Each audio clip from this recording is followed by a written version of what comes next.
Top gold purchasing countries in the world. இப்போ கோல்டை பொறுத்த வரைக்கும் அதோட ப்ரைஸ் வந்து இன்க்ரீஸ் ஆகிட்டே போகுது.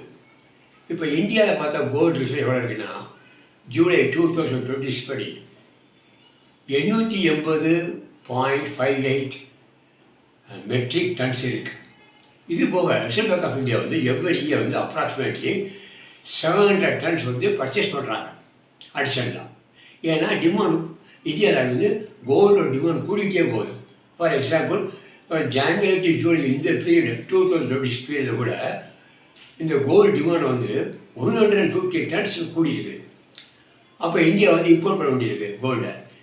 இப்போ ஜான்வரி 2026 ஜூலை 2026 மந்த்ஸ் பீரியடில் எவ்வளோ கண்ட்ரிஸ் வந்து கோல்டு இம்போர்ட் பண்ணியிருக்காங்க பர்ச்சேஸ் பண்ணியிருக்காங்க பார்த்தா, நம்பர் 1 பார்த்தா போலண்டு 82 டன்ஸ் பர்ச்சேஸ் பண்ணியிருக்காங்க இந்த 6 மாதத்துக்குள்ளே.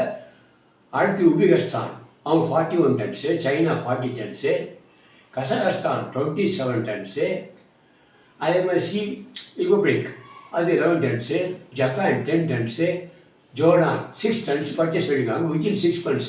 ஏன்னா டிமாண்ட் ஃபார் கோல்டு இன்க்ரீஸ் ஆகிட்டே இருக்குது. அதனால தான் 2026 ஜூலை படி ஒரு அவுன்ஸ் கோல்டு வேர்ல்டு மார்க்கெட்டில் $57 இன்க்ரீஸ் ஆகிருக்கு because of heavy purchase. See you.